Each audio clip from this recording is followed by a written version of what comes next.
¿Cómo estás? Welcome to the Keeping It Real podcast with Sulma, the swearing therapist. Hi, I'm Sulma Williams, a licensed clinical social worker who likes to keep it real and swears a lot. Today, I'd like to share with you my experience with getting ready to move to Panama. Thank you all for the supportive messages and your excitement about this new adventure for me. I really, really appreciate it. So I bought one of those big bubble wraps rolls, and I start wrapping everything that I want to take with me. That is, needs to be wrapped in bubbles. And then I got into my garage. Oh my fucking God. So I had one particular bin that I haven't touched since I came back 10 years ago. So can you imagine the shit that was in there, right? So I had left in 2012, and then I came back in 2015, and at that time I got this bin and I just put it in the garage and never fucking went through it. And I got shit from 1997, 1998. Sorry about the echo. It's like I'm getting rid of shit, so you can hear the echo right now as the room is getting empty. So uh, and I found newspapers and magazines from September 11th of 2001. And I was like, oh my God, like, it's the anniversary this week. And I was like, okay, I'm going to take it to the library and see if they are interested in, yeah, I mean, this is fucking history in your hands, right? These motherfuckers, they probably will not have been born when the terrorist attack happened. I mean, they were so young. And they were like, I said, like, would you like this? I'd like to donate it. And they're like, they could fucking care less.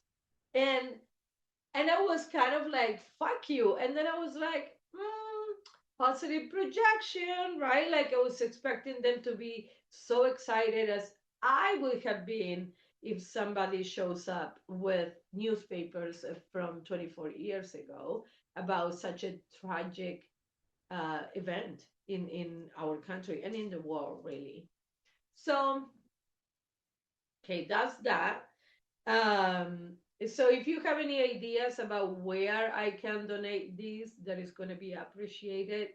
Uh, Please uh, leave me a comment with those suggestions.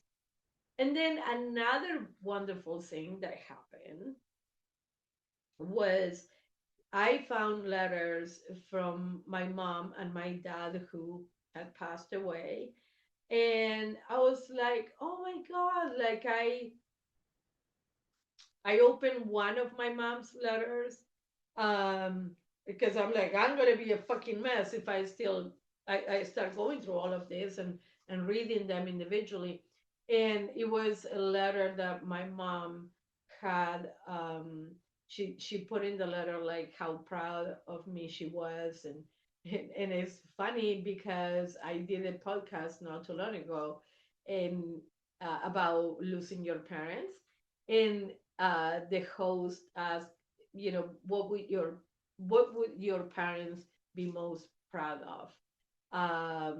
What would they say about you? And I think they will say that they are proud of me for being a good person. And then it was a confirmation from my mom that she was so proud of me. And uh, I thought that this process of going through shit, so I have tons of Christmas cards from 20 years ago, or birthday cards, messages. I found a resignation letter from 2008 when I was working in fucking hell, and I was like, okay, peace out. And I told my friend, we used to work together, and she was like, "You should frame it." I'm like, "I'm fucking shredding that shit." Um, but I thought it was gonna be a heavier, emotionally a heavier process, but it wasn't. I was able to identify the things that I want to keep, and the things that I'm going to let go. Um, and as I started, wrapping all these things and then going through the cards and the letters and all that, like I found letters from my nieces and nephew when they were like, you know, teenagers. And I'm like, what the fuck? Oh my God, it's so sweet. So I'm glad that I embrace this right now because as I was saying, like as I start putting everything in bubble wrap and all that, I already have two big fucking pieces of luggage full.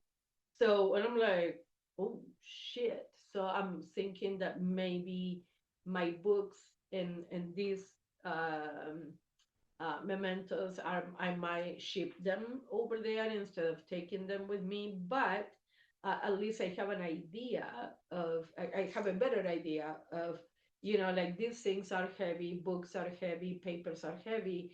So in another way of keeping these and without taking it with me is to scan it and just or take a picture of it. But the thing is that I won't have the paper that my mom was holding in her hand or that my dad was holding. Um, in it's, yes, I can take a picture of that, but I think that is different when you can have those things that I'm never gonna get that again, right? Like they both passed away. And also, I won't get that again from my nieces and my nephew because they're adults now. They're in their 40s. So it's like, okay, like this teenage version of you, I'm not going to fucking get it back. Right? Like, so I invite you to open a door or like, go through a box in the garage and start kind of like, um, going through the shit, but without um with a curious mind, not thinking like, oh my God, this is gonna be so hard, or like, fuck this, I'm gonna throw it away. Like, no, just open that with an open mind, with a curious mind, and see what happens. I thought it was gonna be a lot harder and darker than it actually was. And I'm like, okay, go Zuma, right? Like, because if I haven't started, um, I wouldn't have known, right? Like, and a lot of times the fear of confronting somebody or something or doing something or having that conversation, the fear is more, um, is bigger than the fucking thing that you're afraid of, right? Like, so when we have the courage to get it done, then we realize that, oh, it wasn't that bad.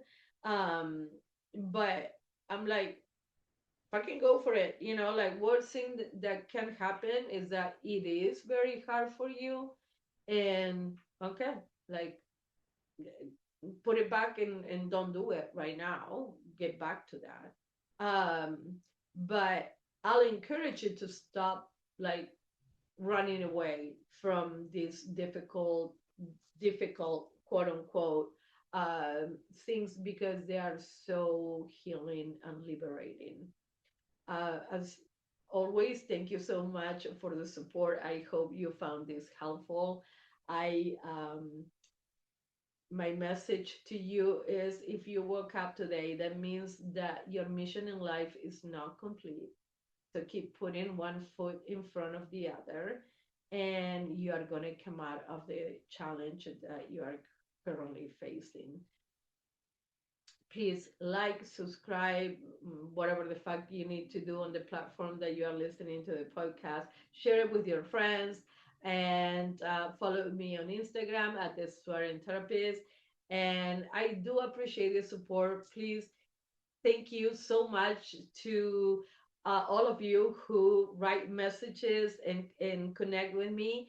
And to the rest of you, start fucking doing it, okay? Because I love that interaction. I really love to hear from you. And if you have any suggestions for future topics, um, I'm open to that too. So I hope you found this helpful, and I'll see you next time. Bye.